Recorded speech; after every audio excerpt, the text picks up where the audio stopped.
All right, well, come on, everyone. We're going to let the room populate, tweet things out here. Feel free to get those comments in. We're going to go through and talk about as many teams in the East as we possibly can until delirium sets in for me, because my day started like 20 hours ago.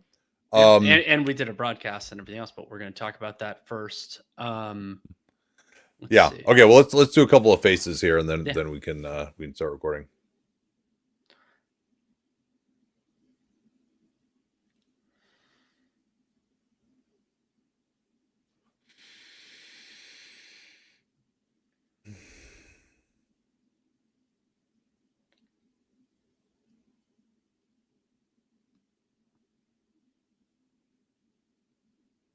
All right, that seems quite sufficient. Hey! All right, let's do a podcast.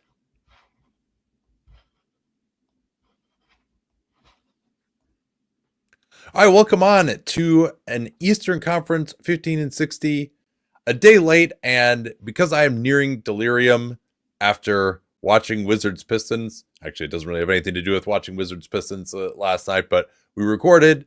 I got up on like 4 hours of sleep. My day started like 20 hours ago.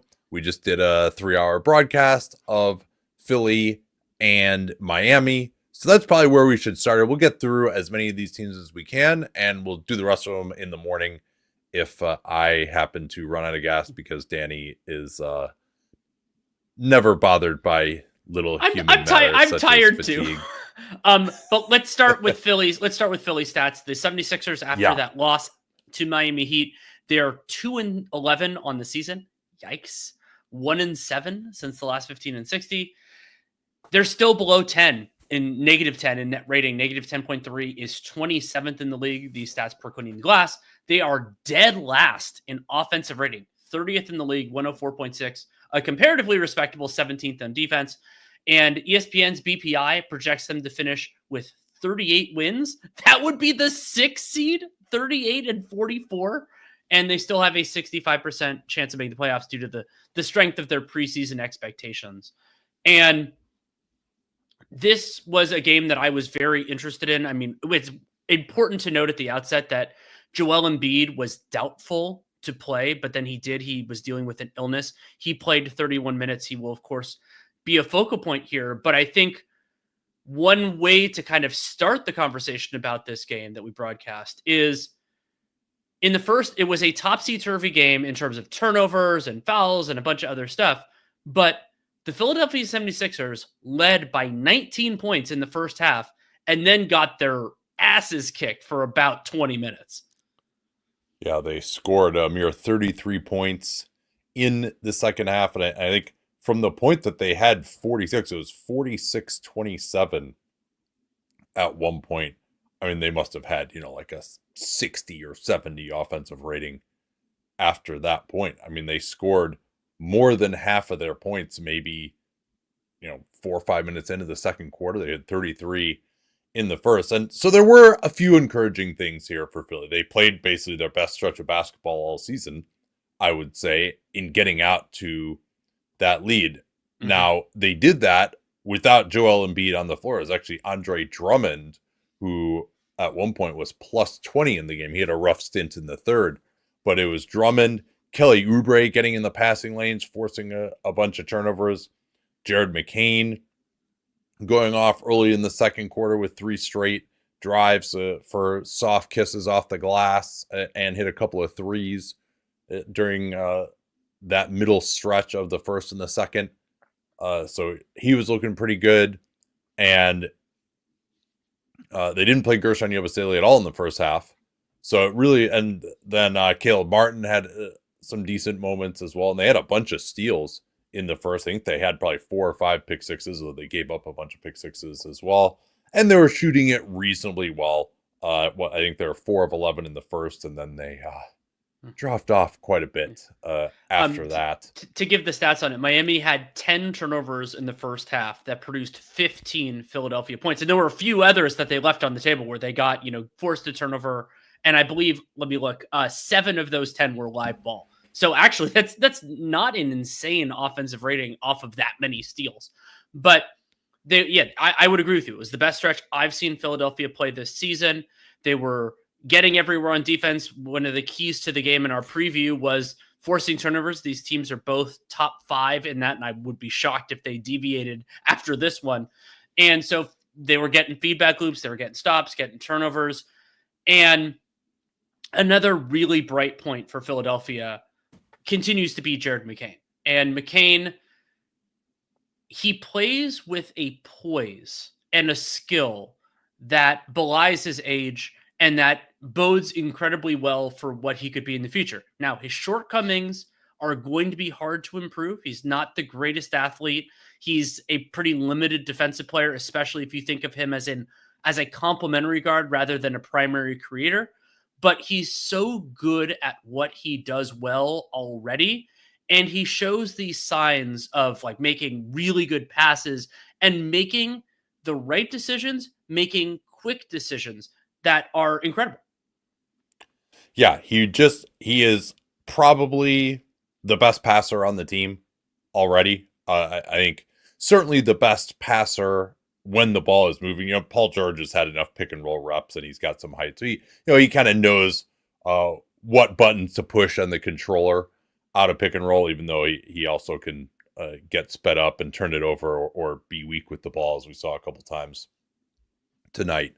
But yeah, McCain and his shoot pass or drive decision, like he's not playing 0.5 basketball. He's playing like 0.1 basketball. And he has really sped up his release. I mean, he had 1-3 from the left wing in the second half where he received the ball from the top. This is a tough shot for a right-handed shooter receiving the ball 90 degrees from your right to get the ball up quickly is kind of difficult. If you think about the momentum of it, it's hard to kind of get your hand behind the ball. And if you're stepping into it, you want to have your right foot further forward, but you're receiving the ball to your right. So you got to kind of open the door up to get your right foot in front of your left as you're receiving it from your right. If you just think about what that feels like, it's a little bit difficult, but his footwork was perfect. Like that ball was just out of his hands immediately, even though the guy was right in his face, and he drained it. So that was really impressive, his decisions to drive. And then he makes quick decisions, but then he gets into the lane, and like you were talking about, he doesn't really get sped up. And, I don't think he's the most amazing dynamic passer once he gets into the lane, but he will just slow down and make the play and not just drive headlong into 3 guys in a way that's going to be a major problem. Very different physical attributes, but the guy that he reminded me of in terms of that in this game was Kyle Anderson, where Anderson, the external factors don't really matter. He's just surveying and doing everything else. I mean, there are elements of Luka, but those guys are much taller than McCain, which is a factor on both ends of the floor. But his jump shot looks fantastic. And I don't know, what 25-year-old Jared McCain is going to look like what his ideal role is going to be on a successful team. But in a rookie class where no one has really shown too brightly, I'm more confident that he will be a part of successful teams than almost anybody in this class, knowing what we know right now. Yeah, and I mean, this is just another very solid game from him. He's in the starting lineup now. I'm interested to see whether he remains there when Tyrese Maxey returns, but I think he will be just by default because Kelly Oubre, I think I would say that McCain sees that starting role more than Oubre lost it, but Oubre certainly didn't do anything to keep it. And so, and Eric Gordon also has been even on the fringes of the rotation the last couple of games and played 14 minutes. In this one, didn't look great. So they really, it's not a great fit next to Maxey and George because he kind of does some of the same stuff that they do offensively, but they just don't have anyone else who's better than him. And speaking of that. Well, one more thing on him, too, I wanted to say. Sure. So there was a reputation that he was maybe a little under athletic, and I don't think that's going to affect him. I think he's got enough juice to get to where he needs to on the floor. He's had a couple of plays, like one in the Orlando game, where he was able to catch a pass. I think it was Suggs who went for a steal, and he turned on the Jets and got to the basket in transition for a dunk. He had another transition layup tonight where he accelerated by guys, and particularly with his ability to change speeds. And I think he's going to get stronger too. Like he probably won't ever develop. I've been comparing him to Brunson a lot. I don't think he'll ever develop like quite that level of strength and physicality at the guard position. But I don't think his athleticism on the offensive end is going to be a problem. I think maybe on the defensive end, doesn't have a ton of length. He may have some trouble. Maybe he can again get stronger and like maybe possibly do some switching, but he definitely got beat a number of times one-on-one by Tyler Hero, just letting Hero get for a straight line drive to his right in isolation. That didn't look very good. But he also completely destroyed Hero when Hero was matched up on him, to the point where Hero didn't play for a lot of the second quarter as Miami got back into it. So, excuse me, I interrupted you. Where were you going to go next? We've discussed many times, and you articulated this first, that Gary Payton II is functionally a center on offense for the Warriors. What is Kyle Lowry's offensive position right now? Yeah, I mean, I guess he just, will shoot a three if he's open. Like, now that McCain has emerged at least a little bit and George is back, like, Lowry, they had to actually use more of his defunct point guard skills early in the season.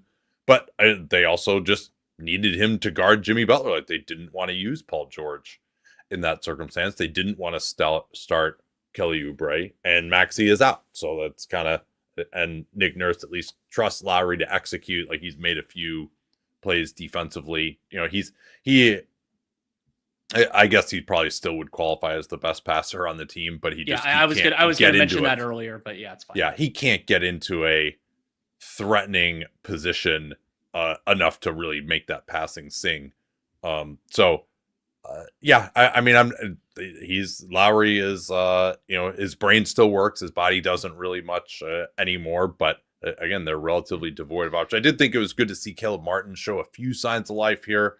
His above the break three ball looks pretty ugly. He is shooting it really flat, really on the way down. He's got that dolphin kick going, but he at least hit a couple from the corner. So that looked a little bit better. I thought he defended pretty well. It's something we see every once in a while where like a player makes two shots in quick succession that are very similar to each other and then doesn't make any others. And you're like, yeah, okay, it's still better. It's still better to make them than not. And Martin, I thought that, he's been so off to start the year that to see him at least do something good was positive. And you're right that Kyle Lowry had a part to play in this game against the Heat, because the Heat have an unusual concoction of talent themselves, including who is available, but just in general.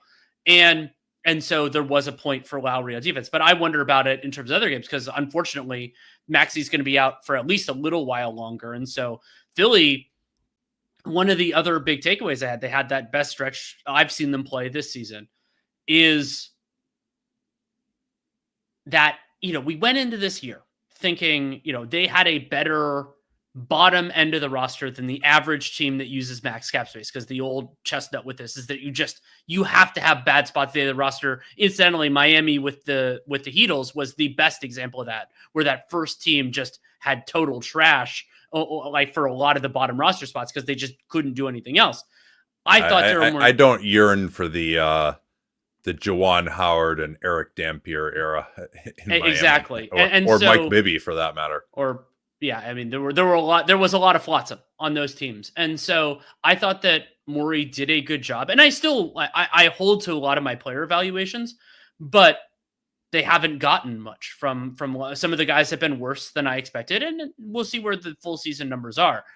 But you know what this reminds me of is that 18-19 Houston team, when they brought in Carmelo Anthony and like the mix just was not working at all, and Chris Paul was looking like a shell of himself, and Morey was able to just kind of find, like, they found Daniel House off the scrap heap. Like, they found enough guys to somehow make it work and make the team decent. And still, we haven't seen Joel and McCain and Maxey and Paul George. I mean, it's insane to think that they're 30th on offense. But yeah, sorry, I was that was a comparison that occurred to me of where Daryl is going to have to figure it out in season, and they have plenty to trade as well if they need to, but they can't do anything until December 15th because everyone just signed a new contract. Yeah, so so they can't do a lot of logistics, and so one of the concerns I have for Philadelphia is, as you brought up during the broadcast, is at some point you have to stop digging, and they've had Embiid back for 3 games, and he looked better in the fourth quarter this one to me than he had looked in the other times that I watched. But they still have lost all 3 of those. They're 2-11 on the season. And while they have some winnable games coming up, they have to actually be able to beat teams in order for that to be particularly relevant. And so, like, they have a home game against Brooklyn on Friday in the NBA Cup. The team that I saw in the second half of this one probably wouldn't beat the Brooklyn Nets, and that can allow us to transition to Miami. And I thought that sorry, I got a lot more on Philly here. I apologize, because I do think there is a kind of a larger point here. I mean, number one, they in the third quarter they got completely taken out of their offense by the Heat pressure. That's exactly where I was going to go, actually. But I was thinking it was the Heat. And you know, we can give Miami their credit for that. But you mentioned stopping digging, and my hope is that this game will prove to be a seminal moment for Joel Embiid, that he has decided that he's going to stop the digging, because he started the fourth quarter. They're down by a ton. The game was pretty much over. He played 11 of the 12 minutes in the fourth, and I started to see some signs of life. And considering where he's been, you know, like, just think of the psychology of all of it, going back to where he wanted to play through stuff. He shouldn't have been out there. He injures the meniscus in the Kuminga play, but it seemed like things were really trending the wrong way before that. And then he comes back, he throws the dunk off the backboard. Think about it, the most aggressive play that he made resulted in him re-injuring the knee, and he shot the ball exceedingly well and was still able to be impactful in that next series, but they lost. And then he was dealing with some swelling, obviously. I think had an illness, was clearly overweight during the Olympics, and didn't do much other than hit some jumpers against Serbia, and even was like completely out of the rotation. Then he gives the interview at the start of camp, and he says, I'm probably not going to play back-to-backs anymore, and it's all about getting healthy for the playoffs. And like that's all great if that's your approach, but you can't have that approach and not also play as hard as you can when you're out there. Like, that's about managing the situation. And he had this suspension, so he had even more time to come back. He said again that he was really struggling to trust the knee. Obviously, psychologically, he wasn't in a great place. We can debate the justification of his response to Marcus Hayes, the columnist, but clearly it was not someone who is feeling good about the situation if he's going to react that way, even if we can debate how offensive that truly was. He gets suspended for 3 games, and then he just basically didn't drive at all. He had 1 drive, I would say, in that Magic game. He had 0 in the game before that. He wasn't getting off the ground.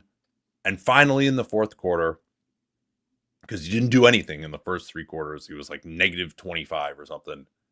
He tried. He actually was like, no, fuck this. I'm going to go out here and I'm going to actually be aggressive and be Joel Embiid and use my physicality, put the ball on the floor. And he started actually generating pretty good shots for his team. He had done some good passing against the zone, and they just missed some shots late in the second quarter. Like, that was fine. But he's like, ran pick and roll, got the ball, tried to Euro step around guys, tried to go through the guys. He still didn't get to the foul line at all. But he actually was like, not just trying to draw a bunch of fouls. He's like, I'm going. And then he still was sort of like relearning how to try on defense as well. Yeah. You would see like these periodic efforts. Like, there's this one sequence I pointed out on the broadcast that I thought was very telling. So there's a loose ball after a Philly shot. Joel sees it's on the ground. He dives on the ground, makes a great play, saves it, throws it out to McCain. McCain fires up a 3. Looks like it's going to be a big highlight. He misses it short. And Joel has gotten up off the ground. The offensive rebound kind of bounces right in front of him, and he doesn't make that effort, right? Like, so he's sort of like, it's like, okay, I'm going to like try really hard right now. But it's like, he still is like evaluating every single time. Like, okay, is this an effort I'm going to make? Is it an effort I'm not going to make? And he at least has started making some efforts, but now it's like, he's got to get to the point where he still is reacting to seeing a loose ball and just go for it, or just attacking quickly without being concerned about his knee. So this was the start of that. I think he played through that whole fourth quarter to get himself in shape. And I think he has finally realized that, like, yeah, you know, all this stuff about load management and stuff and easing back in is great, but we're fucking 2-11. Like it's not going to matter if I make it to the playoffs healthy, because I'll be sitting at home just as much as I was injured if I don't turn this around right now. And so I hope that this is the beginning of something for him, because he at least looked like a guy who wasn't scared out there in the fourth quarter. We share that hope, and I was definitely encouraged by what we saw. So two other things, one related to Embiid and one not, that I wanted to mention before we move on from Philly. You had pulled this stat previously. Is that opponents before? How did you have time to look up the stat while I was talking? Before Philly, before Monday night's game, Philadelphia opponents were shooting 64% at the rim on contested attempts. That is completely ridiculous. You expect that to improve over the course of it. Miami had a lot of uncontested shots at the rim because of some pick sixes. We'll discuss that shortly. And then the other thing was that even though his three-pointer wasn't falling, I thought that Paul George had a pretty good offensive game. He was able to get to the line. He basically willed the Sixers into the bonus himself. And I believe that was the second quarter. Like, it was all just him drawing fouls. Originally, it was a couple of and ones, but then some non-shooting fouls. And then he took 9 of their 12 free throws. And then another kind of thread that connects these two teams was, and Paul George was a part of this. I think Paul George made his first three. And I was like, oh yeah, he's more than a catch and shoot player, but he is very good at that. But unfortunately, he ended up going 1 for 7, which was a part of Philadelphia going 10 for 41, which is terrible, but not that much worse than Miami did. They were only outscored by 9 points from the 3-point line, and Miami was only at 29.5%, which is not much better than them. They also had 1 offensive rebound during the competitive portion of the game. Yeah, it's not great. Yeah, I mean, they did force some turnovers. They've been doing that, but yeah, that was, and we can debate the wisdom of that high turnover forcing approach. I guess if they can't protect the rim, you might as well force a few turnovers. Hopefully Joel can fix that. That was the other thing too. I thought he finally was making some real efforts on the defensive end to contest shots in that fourth quarter as well. But yeah, Miami, this is a really nice get well win for them. They moved to 6-7. And in addition to the effectiveness that their pressure had, admittedly against a team that, you know, has one viable guard right now in McCain, and also Embiid trying to work his way back, and just a few guys who kind of like to put their head down and drive into 4 guys and never pass. Looking at you, Kelly Oubre, and Andre Drummond, and Caleb Martin. So this was tailor-made for Miami's defensive style, but Bam was awesome in the second half. And then Jimmy Butler, easily his best game of the season, 30 points plus 29. 8 of 12 from the field, only had to take 1 3, but he did make it. And then an important 13 of 13 from the line. And as you often see with Butler, 5 assists, 0 turnovers. The Heat did turn over a bunch, but it wasn't him that did it. And I thought Butler also, he was pretty engaged defensively. They changed the assignments around a few times. I thought he did totally fine. But Jimmy Butler, if he has that shot mix, 1 3, 11 twos, and 13 free throws, something went wrong defensively. Yeah, and he had the size and athleticism advantage against Philly. 5 offensive rebounds. He just was playing harder than and had some of those transition seals that he loves so much. Yeah, and he was coming off 4 missed games with a sprained ankle, and he looked very fresh. And I think that really helps. So 34 minutes for him, and yeah, that plus 29. So this was a vintage Jimmy performance. Of course, the question is, at this age, how much is he going to be able to do that? And also, he still was not necessarily like creating offense. This is more of his, but they've got Tyler Hero to help do more of that now. But Butler was just kind of finding offensive rebounds, like getting steals, grabbing loose balls and getting fouled, cutting to the basket. And that's for him to be able to get 30 points while really initiating very little conventional offense other than just like opportunity type of plays was very encouraging for Miami. if we were doing a kind of more traditional 15 and 60 segment, not a gamer segment on the Heat, I think Tyler Hero would probably be the focus of it. He going into tonight, 66% true shooting on, I think it's like 28 or 29 usage, which is rarefied air. And yes, it's not a full season sample, but even within this small sample, there aren't that many guys, and it's more the the Jokic's of the world than the Tyler Heroes of the world. Though it is important to note that Darius Garland is actually up there too.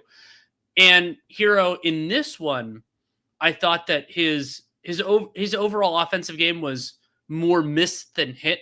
But I don't think that was like him playing badly. It was some of the shots that normally go in for him didn't fall. And Hero better shooting to his right than his left. And I thought at times Philly did a nice job getting him to his left. And the 2 that he made, he was 2 of 10 from 3 were going to Hero's right. And made some good passes, pushed the ball in transition when he had the chance. So even a below average game for Hero wasn't catastrophic by any means. I mean, he had 18 points on 17 shooting possessions and 5 assists to 3 turnovers. Like you'll live with that in a plus 12 any day of the week, especially when the other team scores 89 points. And he was pressed into service at point guard in the absence of Terry Rozier. They started Duncan Robinson, who also managed to get up 10 threes in 22 minutes. As the Heat were making their run in the second quarter, he got a couple of open threes in transition. Philly really was struggling to communicate and match up defensively in transition as Miami was making their way back, and Philly, of course, was struggling to score. And I thought Bam Adebayo, not a great game on the offensive end with his own scoring. He hit 1 3 that Embiid was just like too tired to get out on in the fourth quarter because Embiid was really trying to leave it all out there, but he was exhausted and was just trying to play through it and get in shape. But his screening was awesome. They got up 44 threes in this game and just missed a lot of pretty good looks as well. But yeah, I think what you're saying, both Robinson and Hero, it's really imperative to force those guys to their left. I mean, Robinson coming off the screen, off the ball, and then Hero as well, even more so off the bounce, because forcing him left, he doesn't have the greatest left hand, but he's got a really nice floater along the lane line if he goes right, and he's much more comfortable off the dribble, stepping into the 3 going right. Haywood Highsmith also had a really nice game, plus 21, hit all 3 of his 3-pointers and caused some problems for Paul George. Although my pregame prediction that he would pick Paul George's dribble at least once did not prove to be the case. He had 0 steals, but they did force George into 3 turnovers. So I think another one of the big takeaways from this game, and it's an accomplishment for Miami, helped a little bit by Jimmy Butler looking fresh after missing a couple of games with that ankle sprain, was that the Miami Heat had played, this was their 3rd game in 4 nights, and in part due to their depth, and they played when you play 3 and 4, sometimes you end up with some surprising players. Like they were the more fresh team, and they had this big second half, and so Jovic only played 8 minutes, but they got Drew Smith, I thought, really contributed. He competed defensively. He hit a couple of big shots. Burks. Yeah, this is probably the best game of his career. He had 10 points and played 25 minutes. He was a big part of their run, which they made without Bam or Hero on the floor in the second quarter. Smith 3 steals in 25 minutes, and I thought he was part of it. And then another, we talked about the pressure the Heat did. They forced 2 5-second violations, and then another one that was like a millisecond away from it, and then the pass was just thrown away. So it was basically a third one of those. And they forced a timeout too. That's right. They did in that situation. Yeah, it was fun on the broadcast. There was those rapid fire timeouts, and so I thought that getting some good minutes and we saw a little bit of younger Alec Burks in this one, not a ton, but a little bit of that. And so with no Rozier, with no Jaime Jaquez, because Rozier, it's right foot soreness. And then with Jaquez, it's a sprained right ankle. So you have to dig a little bit deeper, and having Jimmy Butler, of course, helped everything out. But I thought that Miami, getting competent play from all these different players who may or may not be in the rotation on a given game. And they also didn't lean as much on some of the guys that I thought they might, like, Jovic, of course, who's, playing with a mask right now because of that septum issue he's having. And then because he got bashed in the face. And then Pelle Larsson, who has been a part of the rotation at other points in time, he only played 8 minutes. In part, he was on the floor. I do not think Larsson was the reason. He was on the floor for the part of that big Sixers run in the second quarter. And since they had other options who ended up playing well, he ended up not coming back in. Yeah, it was interesting to see Drew Smith, Josh Richardson, Alec Burks come in, where guys like Jovic, Kel'el Ware had been getting some rotation minutes recently. He didn't play at all. Larson, and then obviously Rozier and Jaquez being out. But yeah, they showed off their depth in this one. Kevin Love as the backup center. They staggered he and Bam, and Love was pretty good in that second quarter as well. Now, he didn't score particularly well, but he actually had 2 steals blitzing the pick and roll, which you have to do with him, because if you play a drop coverage, they'll get downhill and just score on him immediately at the rim.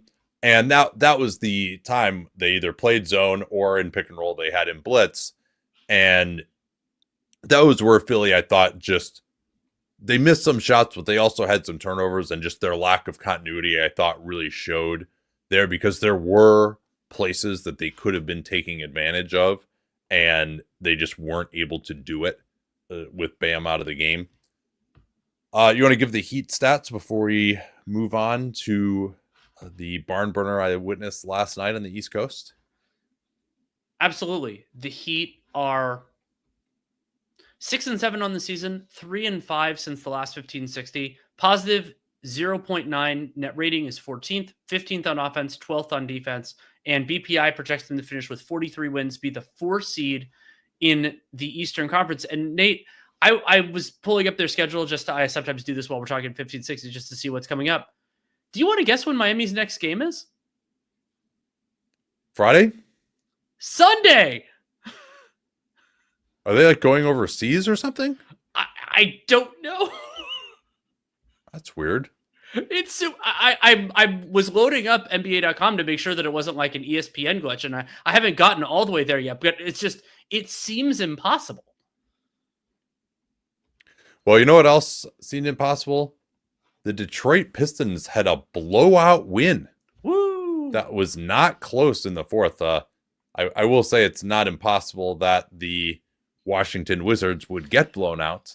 They, after showing a slight bit of friskiness early against the Hawks, they have been decidedly non-competitive of late. So let me do their stats. Yeah.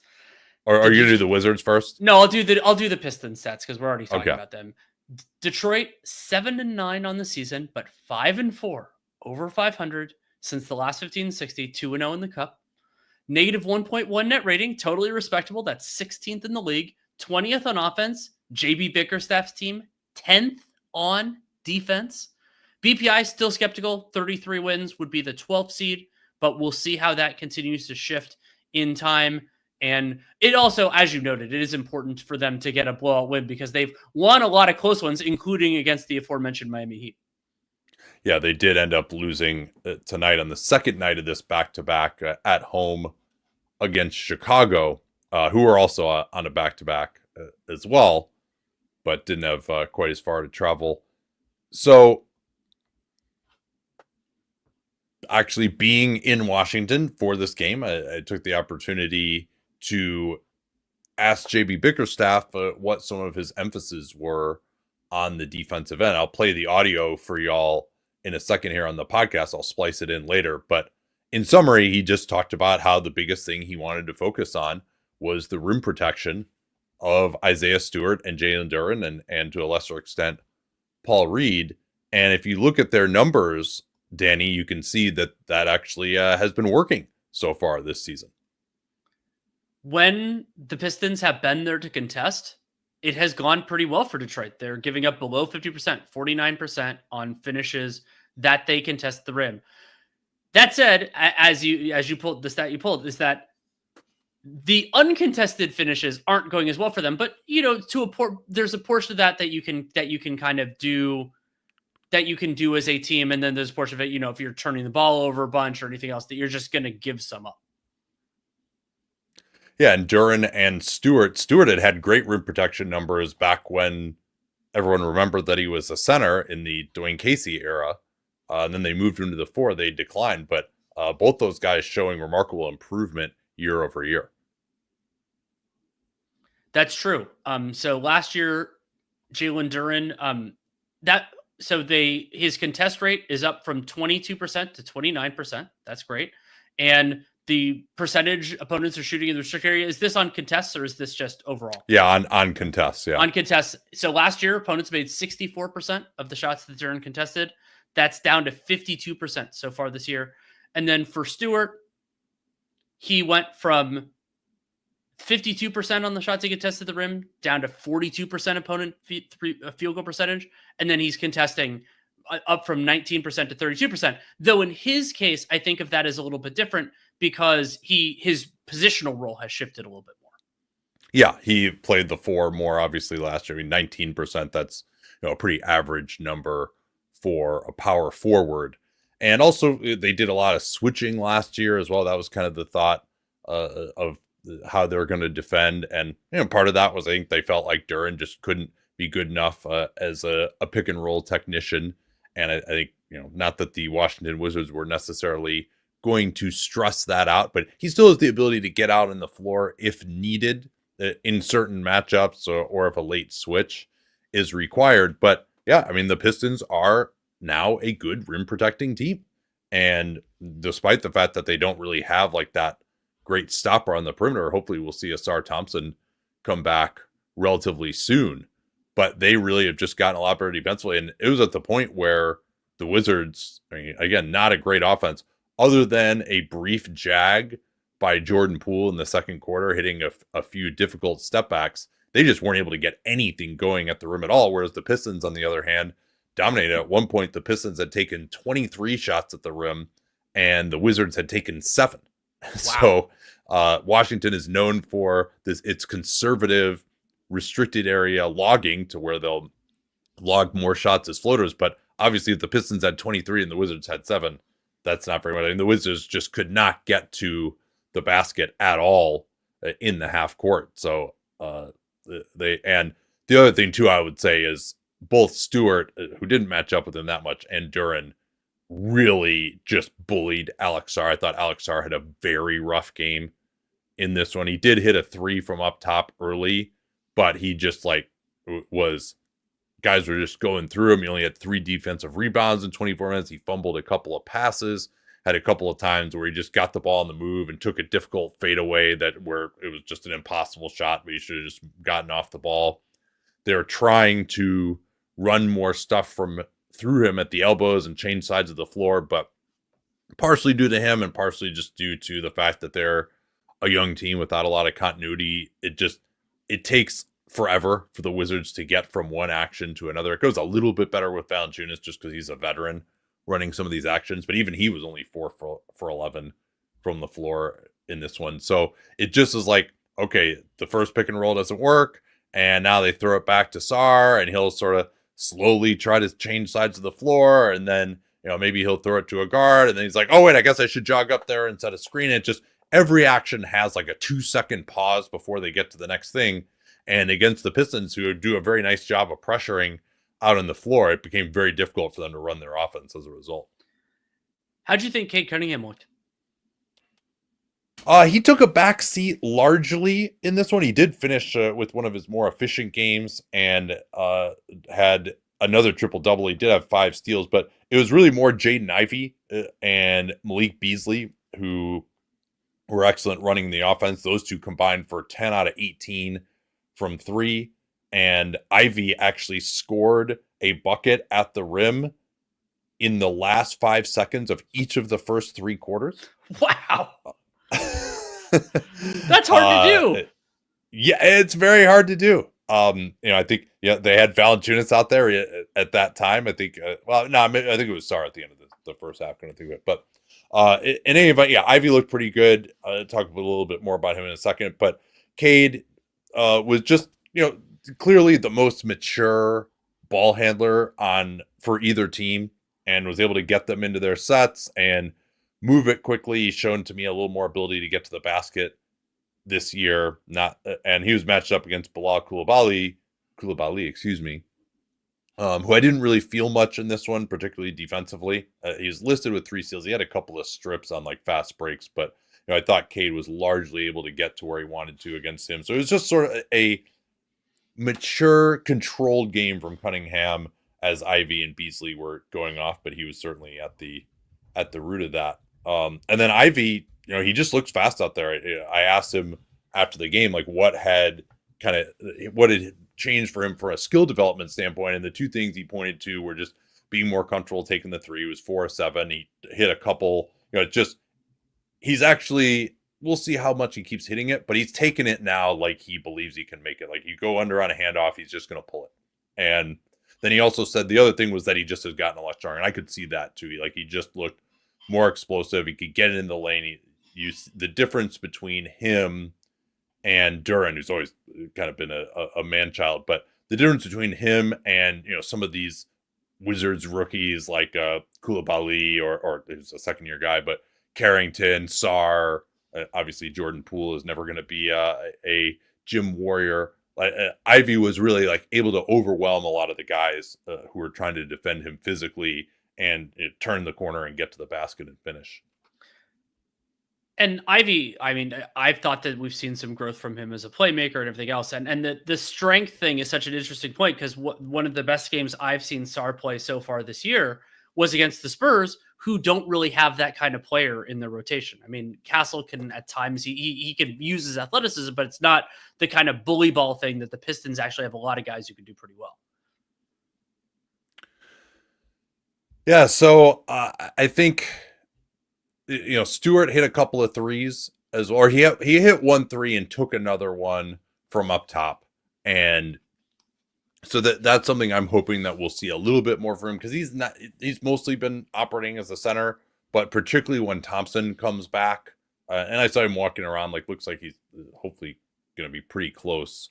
Or Ron Holland for that matter, who's really struggling from 3, even though the individual shots haven't looked that bad. He's gotten to the point now where he's shooting under 20%. He started passing up shots a little bit, although I still thought his hustle and transition play flashed in this game.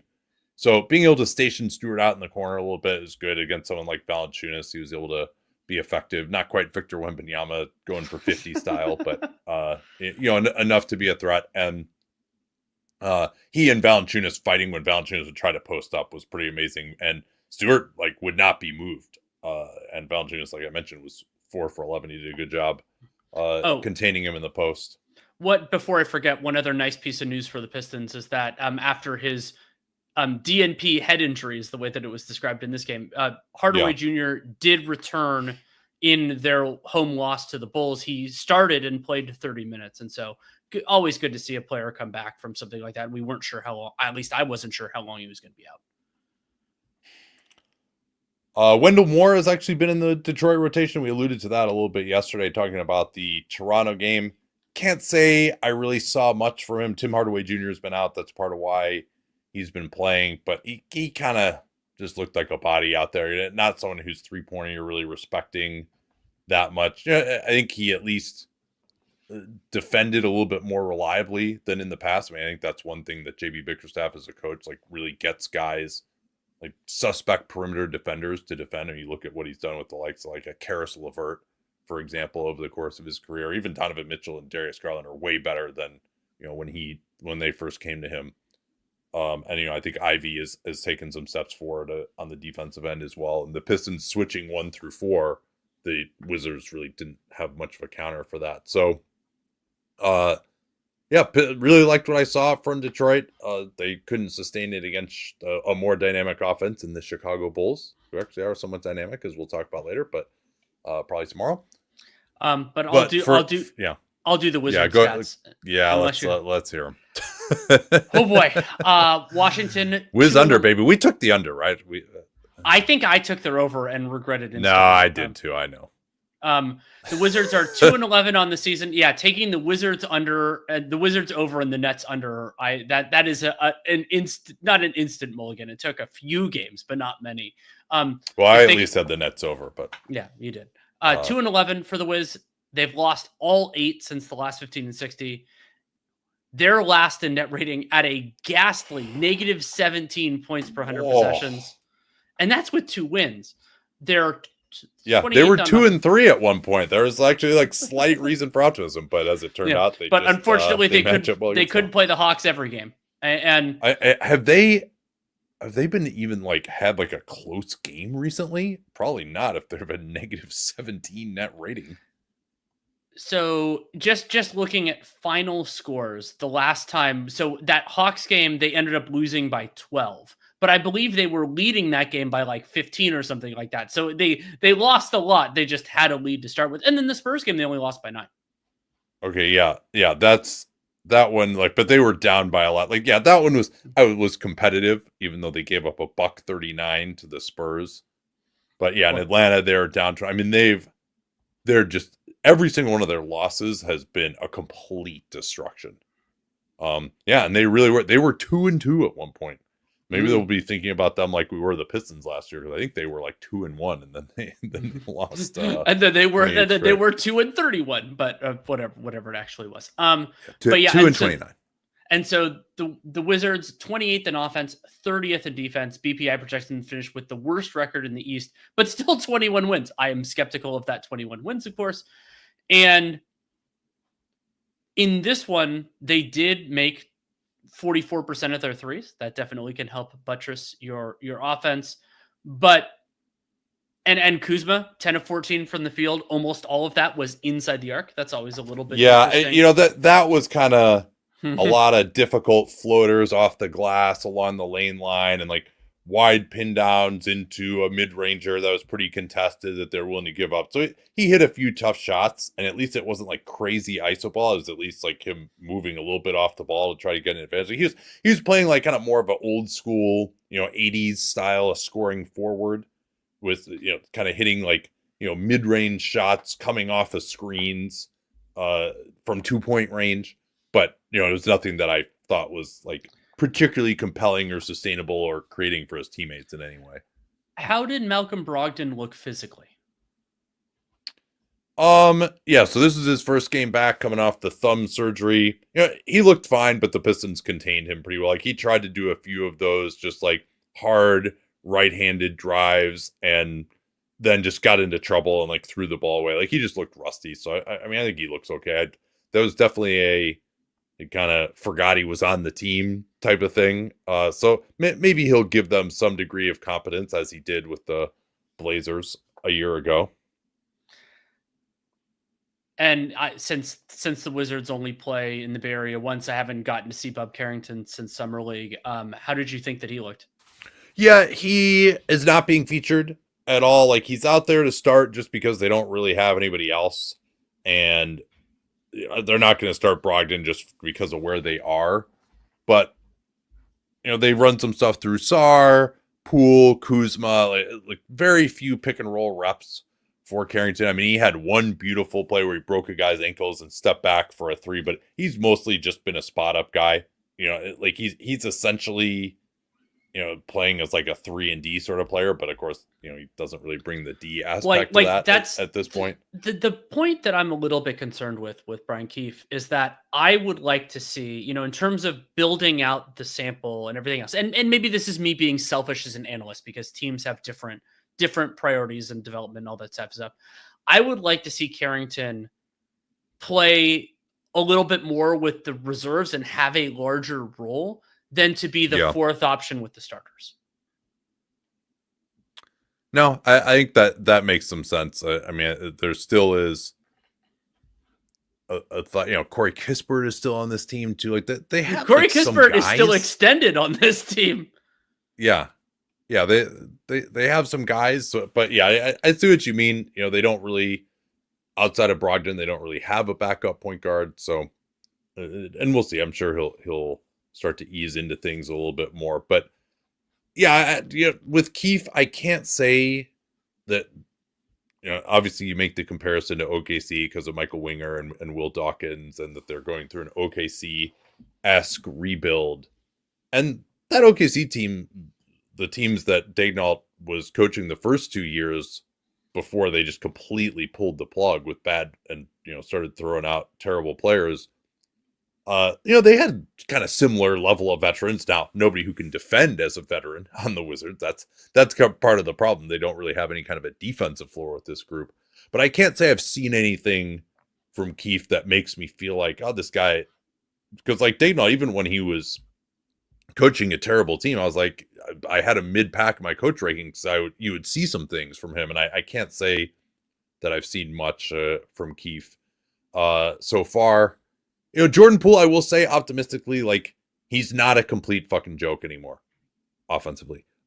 Because like his jumper is back. Like he's hitting over 40% from three. He was 3 of 5 in this one, took some really difficult ones, a couple of tough step backs. And so like he's been pretty good this year. He's over 60% true shooting. He had 2 turnovers in this one, so nothing too crazy, but he also was a game worse, -33. But he looks like the guy that he was 2 years ago now. I think it just, for whatever reason, he had this massive blip when he first came to Washington that he just had to get over. But like his shot is falling again in a way that it wasn't last year. And it is a small victory, but it is a real victory for the Wizards if we're not considering Jordan Poole one of the worst contracts in the league. Like I picked him as the absolute worst contract in the league last year. And so that's, whether that has a practical consideration, in terms of like, I don't know if they're actually trading him. It may be a distinction that doesn't actually matter that much, but he has been a lot better, and that's a good thing. Yeah, this year has been the revenge of the, combo guard shooter types who don't do anything else with Hero, Poole, Cam Thomas. Anthony Simons hasn't had much of a year yet, but so I guess let's talk about Sarr here as our last topic on this one. And I mentioned his stats, and just seeing him shooting around pregame, his jump shot did not look good. It was not going in. This is a very small anecdote. I don't want to put too much into it, but it did seem like he, this was just, and this will happen in the NBA. It's monotonous if you're not having a ton of success. They've lost 8 straight, getting completely blown out. They've been embarrassed at times.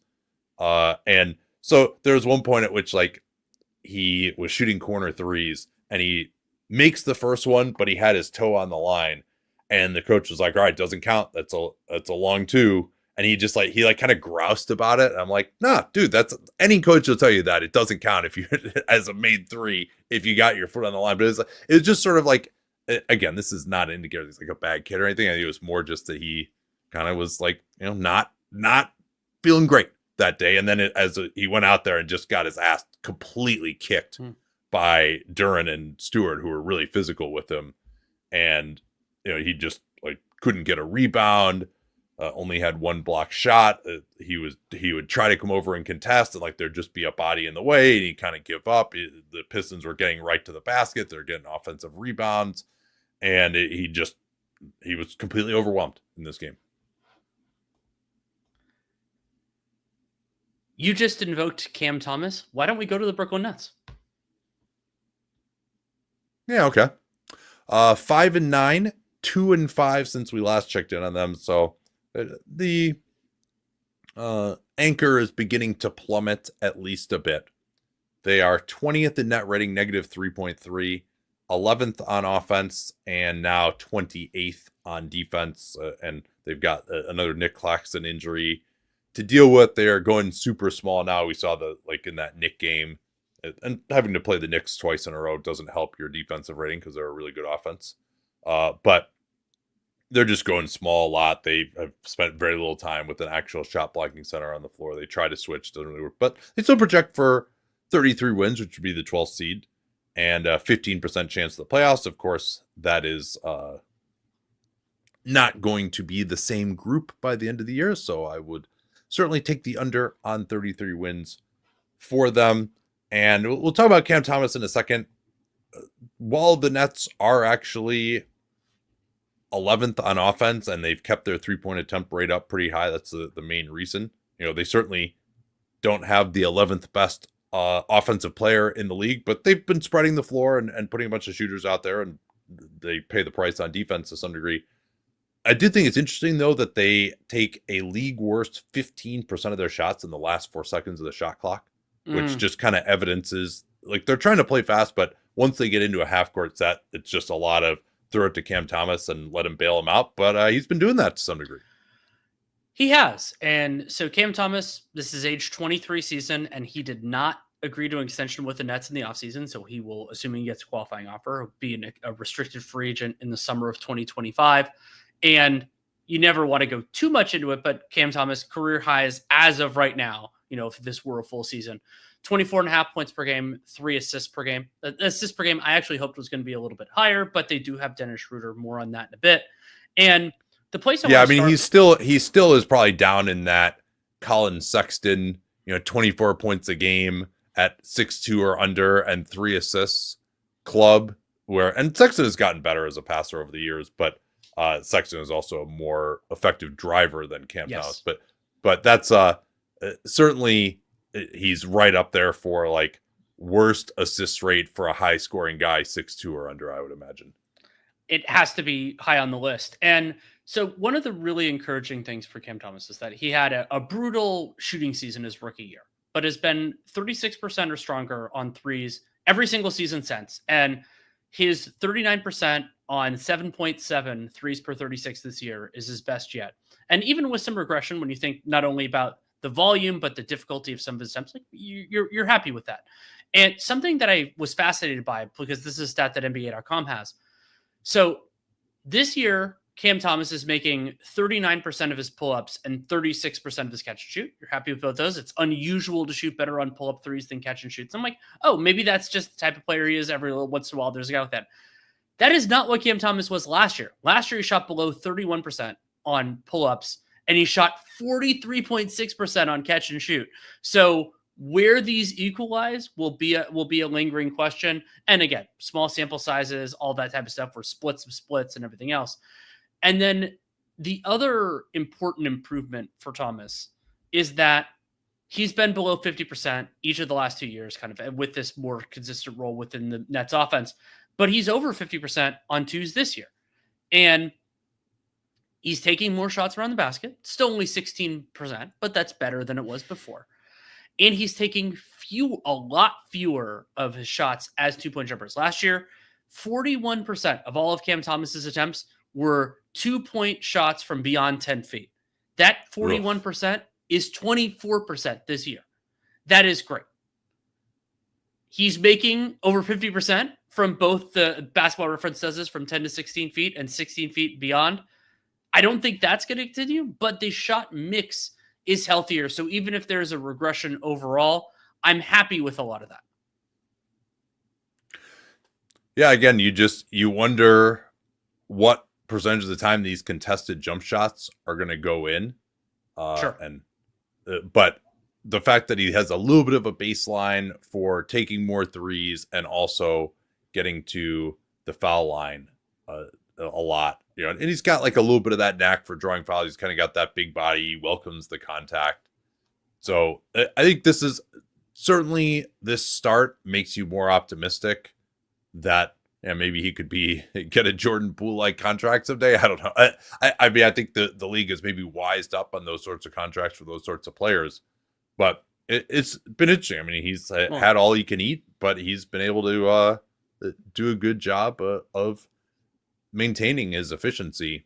Well, and one other extremely important part of that for Cam Thomas is that getting to the line 6.7 times per 36 minutes, that is legit. That is, not only is it basically double Dennis Schroeder's rate, but that's roughly in line with Jalen Brunson and De'Aaron Fox, two of the better foul drawing guards in the league. If that continues over the course of a full season, I will be very excited. There is a reason to worry. We bring up these shoot first small guards a lot because they end up a lot of times being thematically similar, at least at points of their career. Tyrese Maxey has grown beyond it, but other guys did not.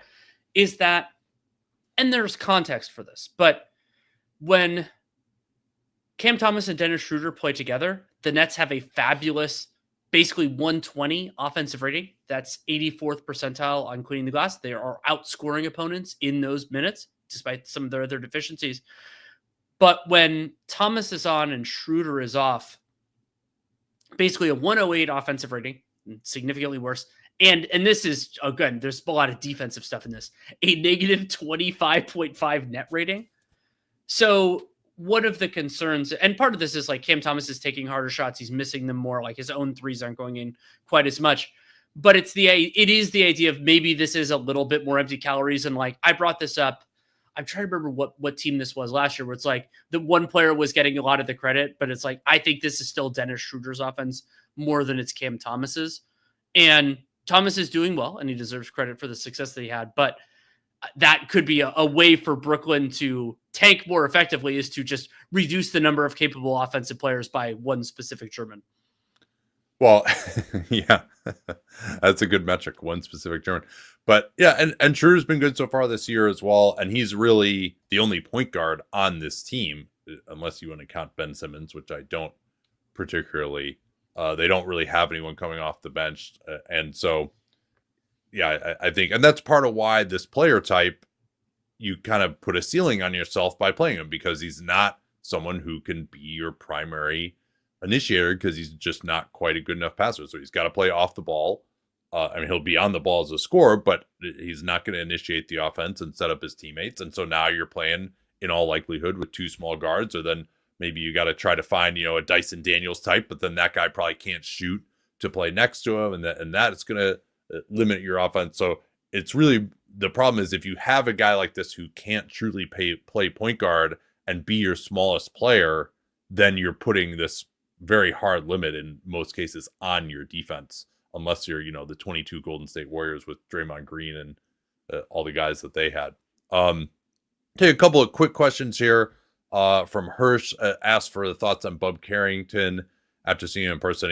We hit on that a little bit, that basically he just hasn't been getting, at least the game that I saw most recently, a ton of on-ball reps. But I do think his shot looks pretty legit, and he competes. And he's got to get stronger, obviously, but I think he's a good prospect. And then Singh asked how Alex Sarr has looked. Yes, he has a consistent role. Yes, he has good odds for Rookie of the Year. I got seduced by those odds about 2 weeks ago after the Miami game, when he'd had a few good games, and he's just been absolutely terrible in basically every game since then, other than maybe the Spurs game where he was the one guy who could do anything against Wembanyama. It's too early. I haven't really thought about awards yet. Jared McCain, I think, has a very... Oh, sure, yeah. I mean, he's had like 4 good games. That makes him the Rookie of the Year, right now, right? All right, where do you want to go next? Let's do like 2 more teams before we pack it in for the evening. I was thinking Orlando. Does that sound good to you? Yes. Well, actually, no. I'm sorry. Let's do the Knicks. Okay. They are. You can give their stats. Actually, I can. I did most of the breakdown. The New York Knickerbockers are 8-6 on the season, 5-4 since the last 15-60. They're 7th in net rating, outscoring opponents by 6.6 per 100 possessions. 3rd on offense, 22nd on defense, and BPI projects them to win 43 games, which would be the 4 seed. Yes, that's right. 43-39 would be the 4 seed according to those projections right now. And yeah, I mean, the Knicks that we have seen so far are a truly fascinating team, because we said they had to be great on offense to make this work. I don't think I fully understood how right that was going to be, because I did think their defense was going to be this bad, and it maybe won't be over the course of the season. Yeah, we can check in on the Karl Anthony Towns rim protection numbers, and he is dead last in Seth Partnow's metrics right now. He is down to allowing only 82% opponent shooting at the rim, and he's also only contesting 24.9% of opponent shots. They have been bringing him out on the floor more defensively, and that said, certainly that's been a problem. It'll get a little better. I mean, basically no center, KP had this stat that no center since Kevin Love in 2019 has allowed 72% or more shooting at the rim over the course of a full season. So it'll get at least a little bit better than that. But yeah, that contest percentage, only 25%. I think that indicates too that he's just going to have to be out on the floor more defensively. And then we should note, however, that Karl Anthony Towns is having like a batshit crazy offensive season so far that there's a lot of talk like, oh, the Knicks are going to have to be this unbelievable offense to make up for his defense. Well, with him on the floor, they are. With him on the floor, the Knicks have a 123.2 offensive rating, and Towns is absolutely contributing to that himself.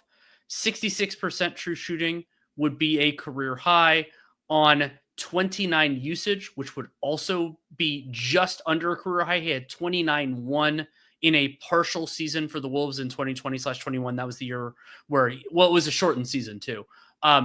But so and I think he missed some time if memory serves as well. So yeah, I mean, and then if you want to kind of put a little bit more on it, Towns, it isn't so much that the 3-point volume, you've brought this up before. He's only taking 5.5 per 36, which would be one of the lower attempt rates for him in modern vintage, but he's made half of them. That's pretty damn good. And Towns, 56% on 13 twos per game. That's the most twos he's taken per 36 minutes since his second All-Star season, 2018-19. Yeah, he's not turning it over as much as he had in the past either. There's more spacing than he's worked with in some time as the center, and his driving has gotten a lot better. I noted this his last couple of years in Minnesota, particularly last year, that he's gotten a lot better going to his left.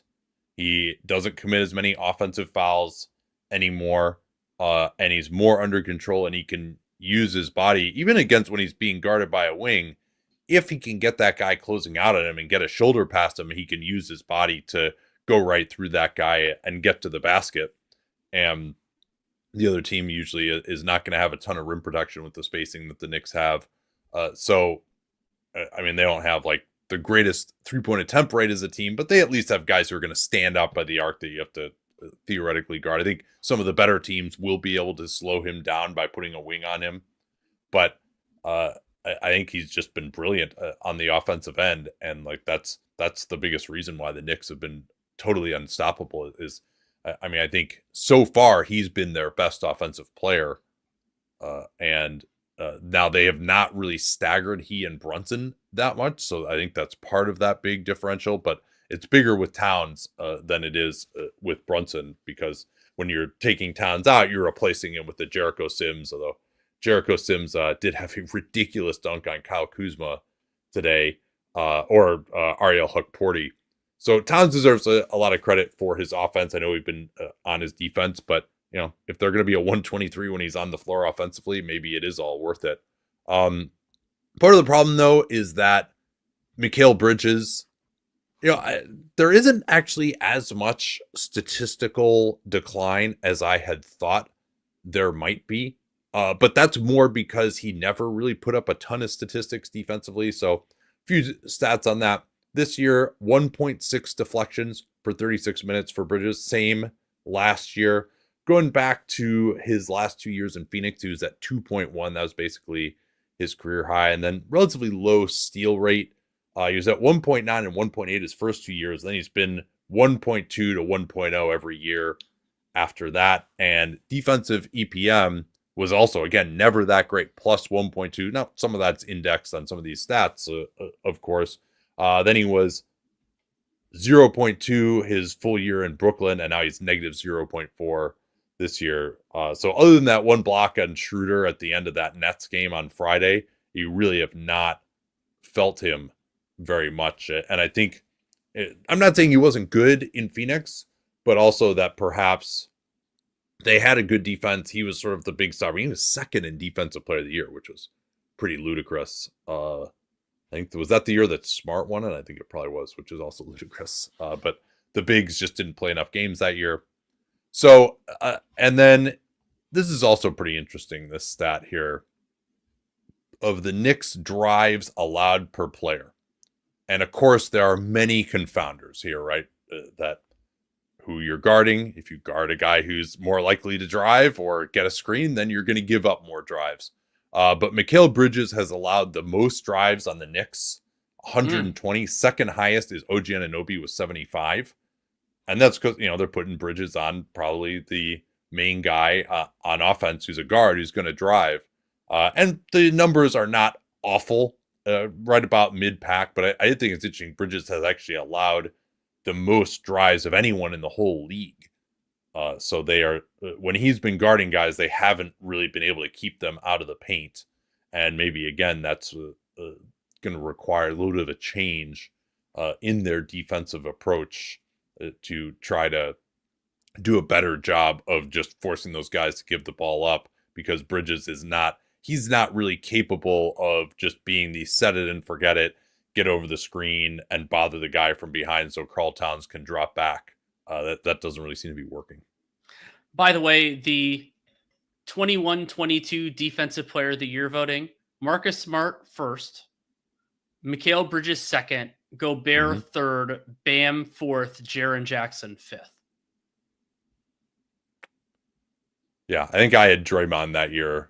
Or maybe I can't remember whether I did have him or I would have had him if he had played more, but I think he was just so good in 60% of the year that I thought he should have gotten it.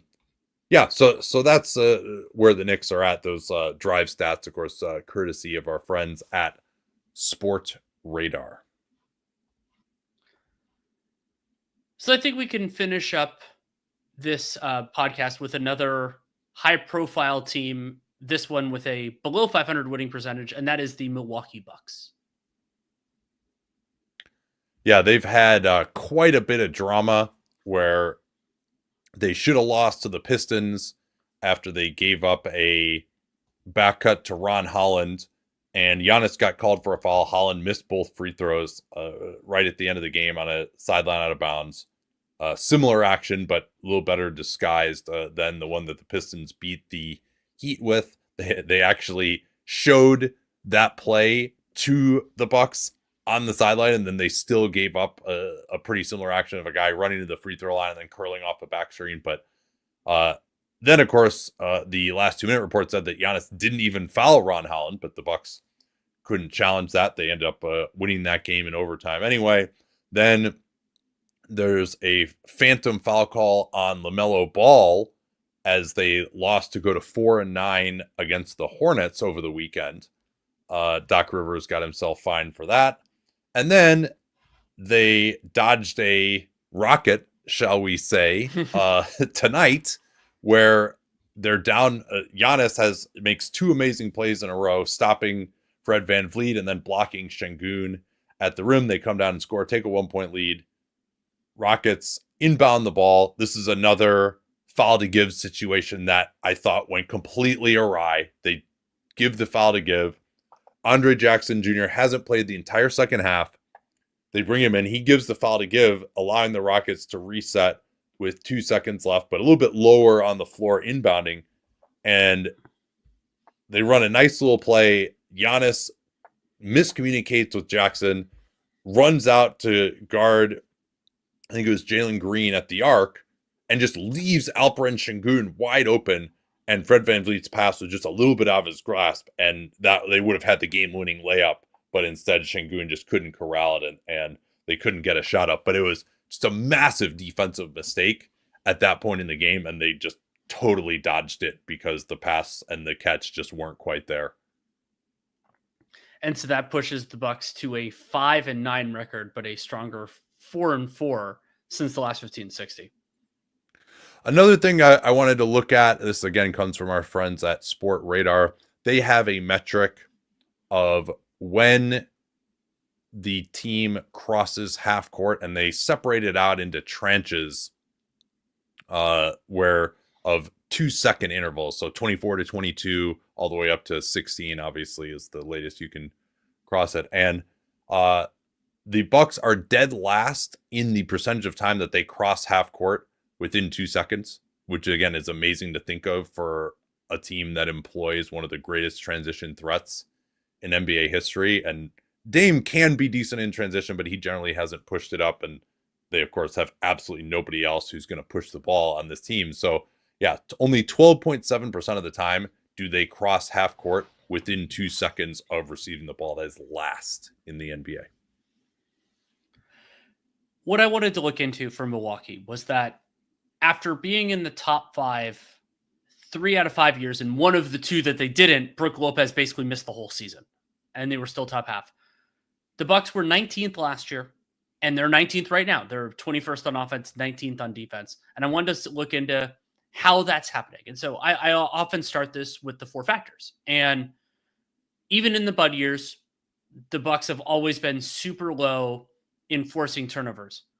But one of the trade-offs, one of the kind of math problem parts of it was that they didn't force turnovers, but they were elite on the defensive glass and not fouling. So they were, top couple in the league in both of those factors. And now they're 9th, 10th in those 2. That matters. So that's one thing where they go from a huge competitive advantage to a slight competitive advantage. And that ties in with one of the main threads of it, which is that in the Bud years, the Bucks were elite defensively when Brook Lopez was on the floor. They were 95th percentile or better relative to their peers in that year in 3 of his prior 4 healthy seasons before Budenholzer got fired. They were 71st percentile last year and 53rd percentile this year. And some of that, opponent shooting luck, that's a part of it for the Bucks. They're giving up about 39% from 3, both with Lopez on and Lopez off. I'll talk about that part in just a second. But you see some of the slips overall, and these slips are not entirely Brook Lopez. Giannis deserves a portion of the blame here. The weaker overall talent, in case you didn't know, Drew Holiday is no longer here, that they're not elite in the Lopez minutes either in the defensive glass, opponent free throw attempt rate, all those sorts of things. But there is some good news in the Lopez sample, which is that a part of it is opponent shooting luck. 38%, 38.5% from 3 as well, above the median.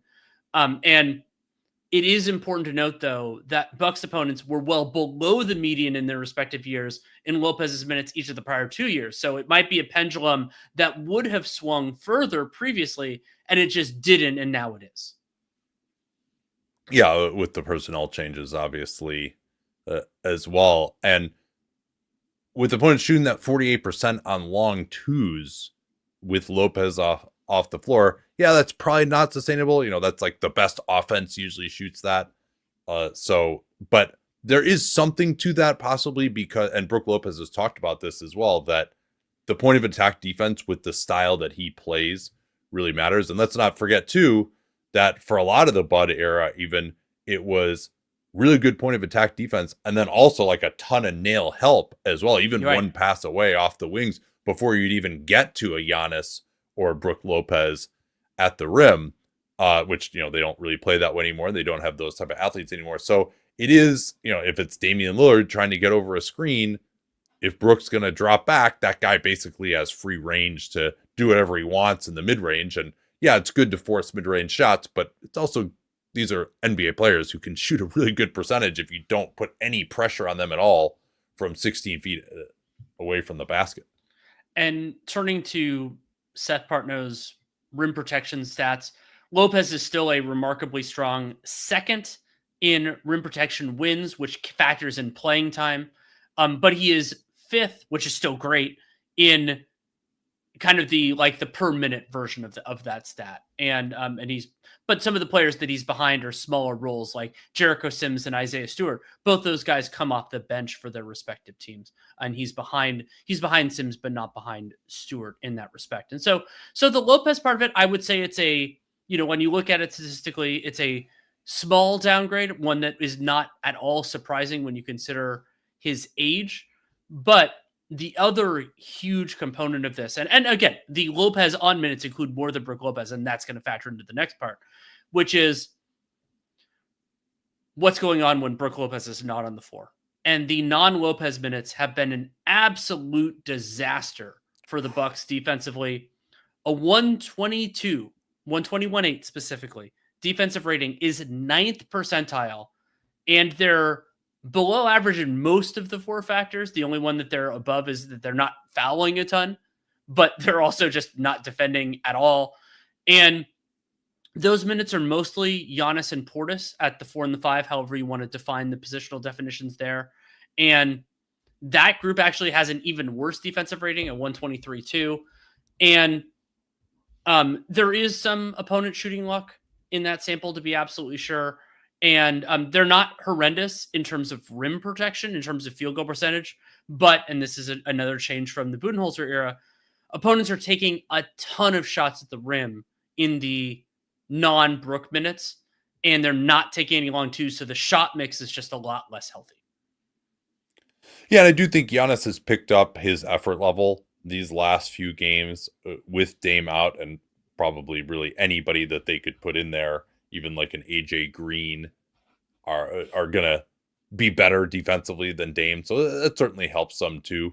But yeah, the Giannis and Portis, like Giannis used to be able to prop up Bobby Portis, and remember, Lopez missed nearly all of that 22 season, and he was able to come back and look good by the playoffs, but they were able to stay relatively afloat, more on the strength of their offense during that season. But yeah, it's definitely a different animal now. Portis is near the bottom of the Seth rim protection stats, and Giannis is, like 65th for our one number metric right now. I don't need to get into the components of that too much at the moment. But stop me if you've heard this before, but another huge problem for the Bucks defense: transition. Second to last in opponents' points plus per possession, which is the way Clean the Glass does it. Though it is important to note that the Bucks opponents are 16th in transition frequency. It's actually more about them making a preposterous 1.36 points per possession. That's like well above the median. In those circumstances, I didn't have the chance to dig enough into it to see, like, is there a crazy 3-point shooting or anything else? And teams can influence that. Like, it's not necessarily like a full regression, meaning not all transition opportunities are created or defended equally, but that is an unusually high offensive success rate. So you expect regression just because almost no one ever gives up something like that. Yeah. And Damian Lillard is actually, it's weird to say this for a guard, but he has definitely not been helping their transition defense statistically. And a lot of that is he'll drive, he'll fall into the cameras, he doesn't get back, or just because he's not really any kind of a deterrent if he is one of the ones back. I think Doc Rivers will improve this. He certainly did last year, and that's actually been one of the things he's always focused on the most as a coach, maybe even to the detriment of offensive rebounding, where the Bucks have been pretty poor so far this year. So my hope is that this is going to be a blip. I think they are slowly starting to find it. They do get this nice win against Houston, who is red hot tonight. This is their best win of the year.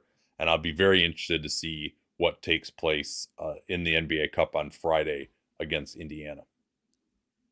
All right, we are done for now. Thanks so much for joining us on YouTube. And of course, if you are listening on the public pod, you can catch the rest of this show, which we will record tomorrow exclusively on Dunc'd On Prime. I exhort you to check that out and get the many other benefits, including our salary sheets and Dan Feldman's daily dunks, which he writes 5 times per week and also records in audio form. And you get to listen to every Hollinger Duncan podcast as well with Dunc'd On Prime. Hope to see you all over there. But in either case, thanks for listening.